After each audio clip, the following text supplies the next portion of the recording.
Salut à tous, c'est l'arithmétique, j'espère que vous allez bien. Aujourd'hui, on va parler de différentes sorties d'albums d'Imra et Didi B. Apparemment, Didi B a décidé de faire un double album et Imra va faire sortir un EP qui s'appelle Pic Akafor Akake. Ensuite, il va faire sortir un album qui est Nouveau Boss. Et franchement, après le banger qui a été Jeune et Riche, je pense qu'il y a de l'attente autour de la nouvelle sortie d'Imra. Et Didi B, comme on le connaît tous, c'est quelqu'un qui a toujours maintenu un haut niveau de sortie musicale. Donc, voir un double album, je pense que ce sont des perspectives qui sont vraiment radieuses pour les mélomanes de la musique ivoirienne. Et moi, franchement, en tant qu'un suiveur de la musique ivoirienne, je suis très hypé et j'attends ces différents bangers là parce que avec ces deux artistes, à coup sûr, on aura des bangers.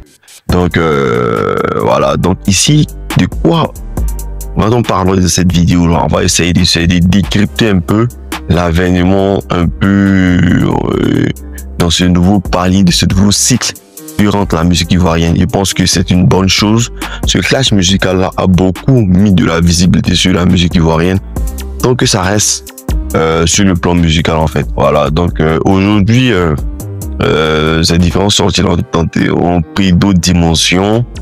Debordo qui s'est impliqué, voilà, et la sortie de Debordo, franchement, sur le plan musical, je pense que c'est une sortie qui a permis de mettre aussi de la visibilité sur le coupé décalé, parce que d'autres n'ont pas compris un peu la sortie de Debordo. Je pense que vu comment Imra s'introduit au niveau de la musique ivoirienne en visant directement Didi B, je pense que Debordo peut se donner le luxe aussi de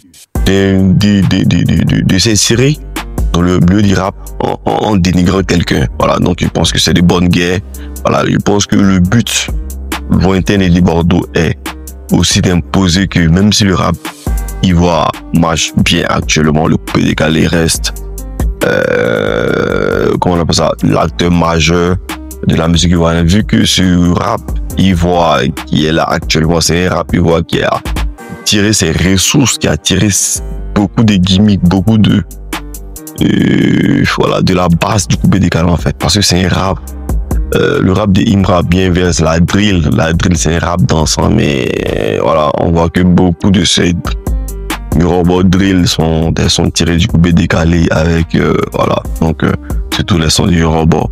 Voilà, aujourd'hui je pense qu'il faut avoir raison garder, il faut prendre les choses comme ils viennent. Voilà, il faudrait qu'on apprécie tout ce qui se passe actuellement en Côte d'Ivoire, parce que c'est un nouveau mouvement, et je pense aussi à toutes les personnes qui veulent se lancer actuellement dans la musique. Je pense que c'est le bon moment, parce qu'il y a la visibilité.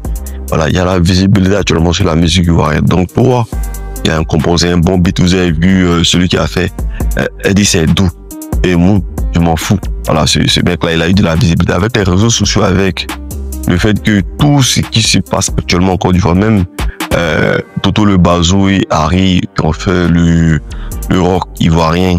En fait, il y a le monde à ses yeux rivés sur la Côte d'Ivoire actuellement, tout ce qui se passe sur le plan musical. Donc, je pense que toutes les personnes qui ont des prods, qui ont des trucs cachés, je pense que c'est le moment de faire sortir.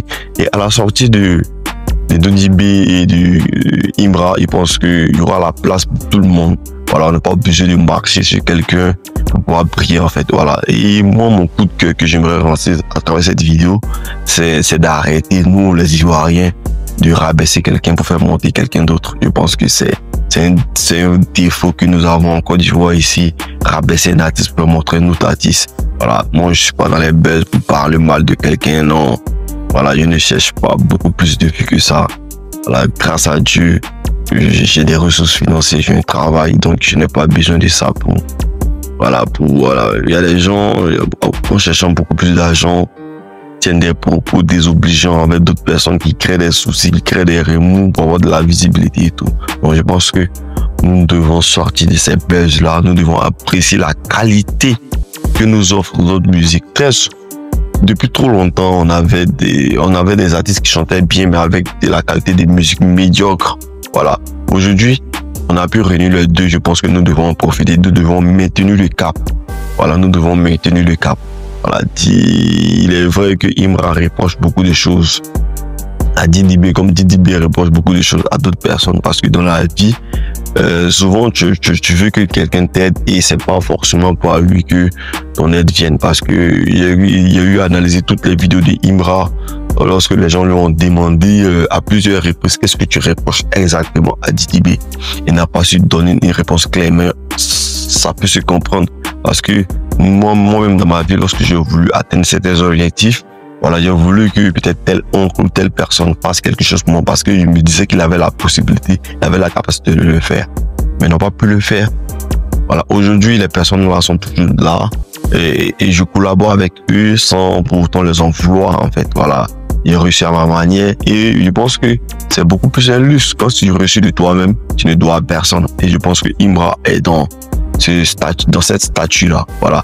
Il est dans ce statut-là, pardon. Voilà, il a le statut dans lequel où il ne doit rien à personne, il a lutté seul, il a battu, même s'il y a des personnes à qui, voilà, on passe toujours par quelqu'un, mais en gros, il ne doit son succès à lui-même. Donc, et moi, je pense que c'est la meilleure manière de réussir. Voilà, aujourd'hui, il s'est introduit à travers une confrontation avec Didi B qui a bien marché et toutes les personnes, parce que aujourd'hui, il faudrait qu'on soit clair. C'est pas que des personnes aiment trop Imra. Il y a beaucoup de personnes qui aiment Imra.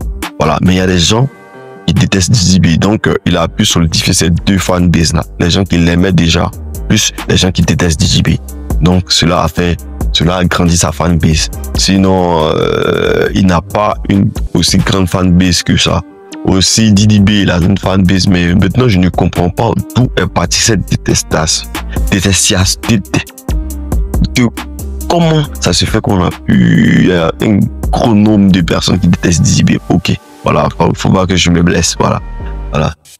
Comment les gens pu détester Didi B? Voilà, bon, j'ai aussi suivi plein de vidéos où j'ai vu que ouais, Didi B se servait des artistes mineurs pour se valoriser. Il faisait beaucoup de remix, de réchauffer des sons de ses petits.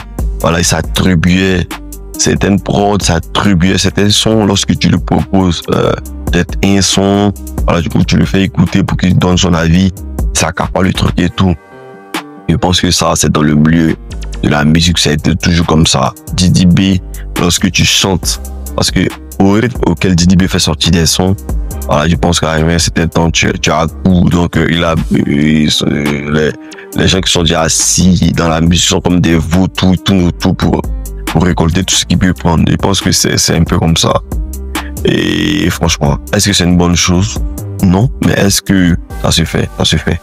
Donc, je pense qu'il faudrait comprendre ces choses-là, et parce que Imra, lorsqu'il va avoir le statut qu'il cherche, forcément il y a des personnes qui viendront autour de lui, et au fait c'est comme c'est une boucle sans fin. Voilà, donc au début, plus nous on en voulait à nos parents par rapport à certaines décisions qu'ils ont prises et tout. Aujourd'hui, c'est à nous de prendre cette décision-là, et on comprend que pourquoi les parents avaient certaines réserves par rapport à telle situation, pourquoi ils ont agi comme ça, pourquoi on a fait comme ça, et on est devenu humble.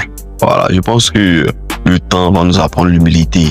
Voilà, faudrait pas que on ait la tête pleine, qu'on devienne, voilà, qu'on se prenne pour ce qu'on n'est pas. Voilà, je pense qu'aujourd'hui c'est une très bonne chose pour la musique ivoirienne. Profitons. Moi j'aime Imra à 1.4. Quand tu prends ma playlist, je préfère plus le style d'Imra que les Didi B. Tu vois. Si tu me demandes quel artiste que je trouve meilleur, j'ai mon avis, je peux pas le donner ici, mais si tu me demandes quel artiste que je trouve meilleur, j'ai mon avis là-dessus. Mais quel son j'écoute le plus? C'est Imra, tu vois. Maintenant, est-ce que Didi B, est-ce que c'est parce que les sons de Didi B sont mauvais? Non, c'est parce qu'il y a beaucoup plus un goût guetty vers ce style de musique d'Imra, parce que je me ressens par rapport à ce que j'ai vécu, à mon vécu, à ce que j'ai vu au quotidien, voilà, parce que tout ce qu'on vit en Afrique est dur, en fait, voilà. Donc, la musique douce, c'est bon à certains temps, mais la musique forte, énergisante, c'est beaucoup plus en phase avec ce qu'on vit au quotidien. Voilà, donc je pense qu'on doit aimer tout le monde. Moi, je kiffe Didi B autant que je kiffe Imra. Mais j'écoute plus la musique d'Imbra, pas parce qu'il déteste la musique de Didi B, parce que la musique d'Imbra me parle plus que celle de Didi B. Mais souvent, je suis dans des moods où la musique de Didi B est adaptée à cette période-là. Vous voyez, donc, je sais pas pourquoi on se prend la tête, en fait. Voilà, c'était l'arithmétique en ensemble. N'hésite pas à me dire ce que tu penses en commentaire. Tous. Free audio post-production by alphonic.com.